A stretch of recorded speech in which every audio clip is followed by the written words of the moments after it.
Hello, my name is Victoria, and I would like to respond upon the Logan Paul issue.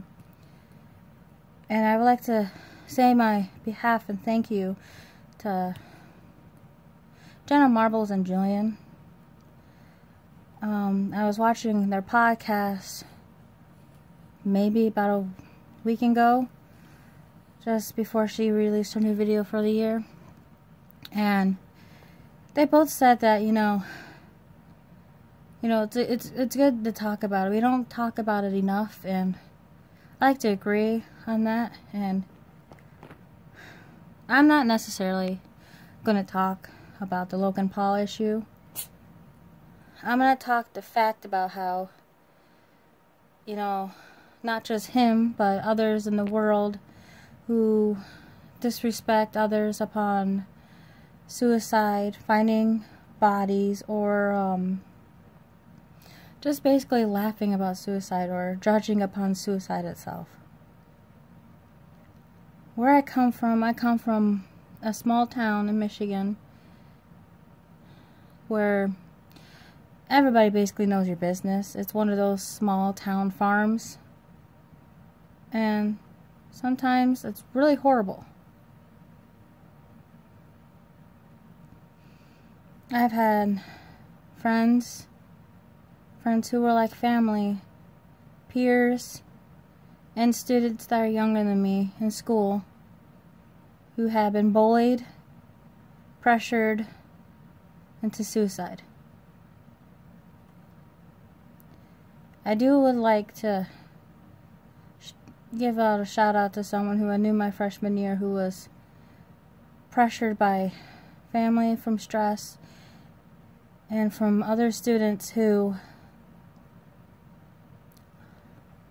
sorry, it's really hard, that the fact that he even wanted to take his own life.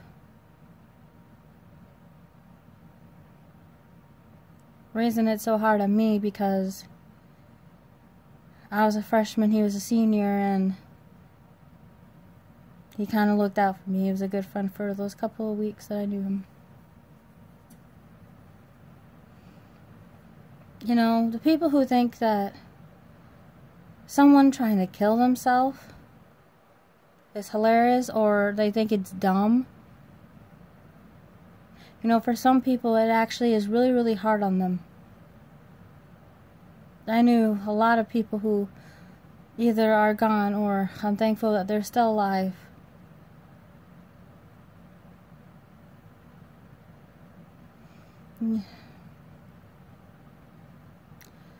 In March 2014, I did almost take my life.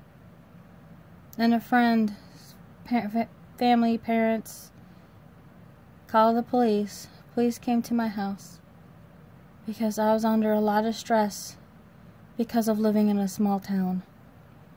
Living in a small town is not all that bad, but it's worse when everybody knows your business, comes up to you and asks why your ex-boyfriend went to prison. I won't give you the names or features on the people that I'm telling the story, but it was a few years ago. I dated someone who made some really bad choices and decisions, and he wound up going into prison for a week before being released. Then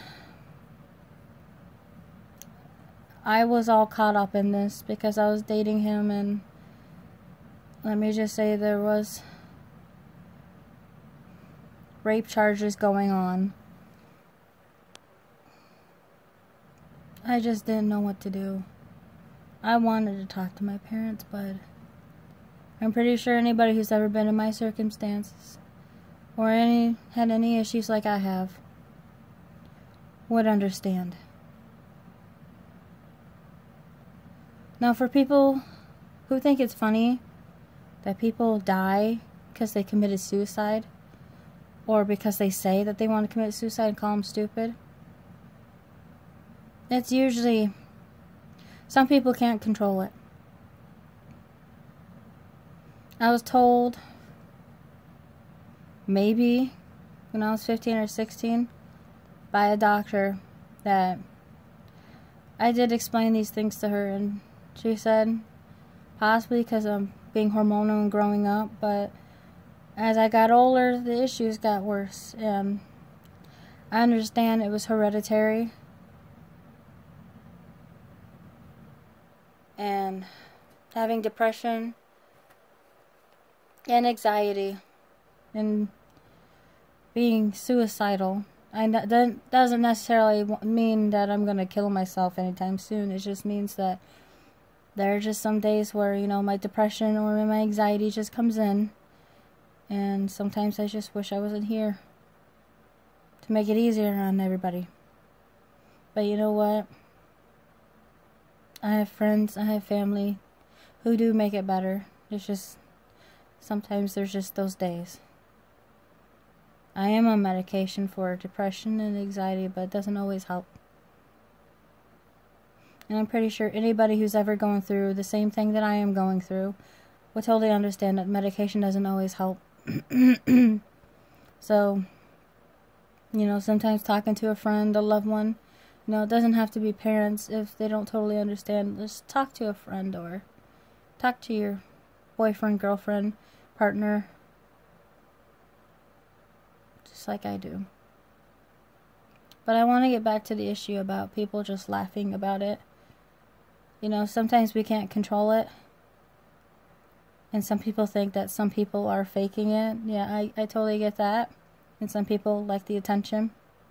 But, you know, there's just some people who can't control it, or, you know, just can't help it. It was brought down to me by my biological father's side, and I struggle with it about almost every day basically.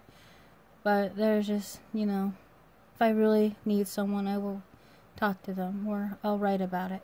I'll do something that will help me. Do something that I enjoy. So at the close of this video, I just want people to be aware that, you know, there are others who are fighting a battle just like I am. And I'm pretty sure there's a lot of people who are really, really scared to say something, which is kind of why I want to say something. And I'm kind of glad I am putting it out there, because I kind of don't want others to be alone just like me. I want others to feel like they have someone out there who understands what they're going through. You know, who's restless and tired, and just they know how I feel, especially when there's people out there who are very judgmental upon suicides and laughing at dead bodies. So to close this video, there's one advice I would like to give you.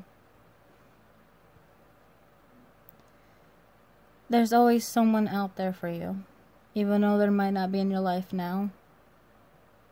There's always someone you can talk to, whether it's if you are religious or not, have friends, family. You know, write a letter to yourself and open it maybe within the 6 months or a year. That's what I do sometimes. Write it, get a journal, write in it. Call someone if you're crying in the middle of the night. I'm pretty sure there are people out there who will care about that. But that's my advice to you, is be open to someone that you can trust.